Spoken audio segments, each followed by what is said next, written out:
আপনার এক্সপেকটেশন কেমন? এক্সপেকটেশন অবশ্যই বাংলাদেশ জিতবে সেই কামনাই করতেছি। আর অবশ্যই হামজার কাছ থেকে একটা গোল এক্সপেক্ট করতেছি। আগের বাংলাদেশের এখন আর বাংলাদেশের মধ্যে পার্থক্য কি? অবশ্যই অনেক পার্থক্য। আমরা অবশ্যই এক্সপেক্ট করতেছি যে আরও এরকম বিদেশে অনেক খেলোয়াড় আসবে, বাংলাদেশের হয়ে খেলবে। বাংলাদেশ অবশ্যই ইনশাল্লাহ ওয়ার্ল্ড কাপে কোয়ালিফাই করবে। আজকের ম্যাচের পরে ব্র্যান্ডিংটা কতটুকু হবে বাংলাদেশের?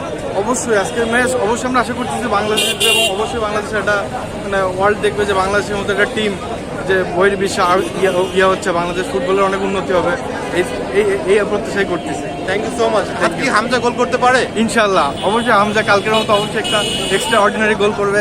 আমরা এটা দেখবো। জামাল ভুঁইয়া সম্পর্কে কিছু বলেন, আজকে ম্যাচে কি খেলা উচিত? অবশ্যই একটা বাংলাদেশের ক্যাপ্টেন, মানে তার হাত ধরে আসলে বিদেশি প্লেয়ারগুলোর আগমন হয়েছে।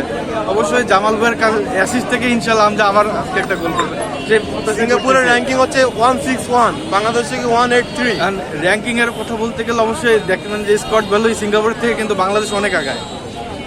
আশা করি অবশ্যই এটা ভালো ফুটবল আমরা এনজয় করবো ইনশাল্লাহ। Thank you so much. Victory sign কি দেখতে পারবো? অবশ্যই। Thank you.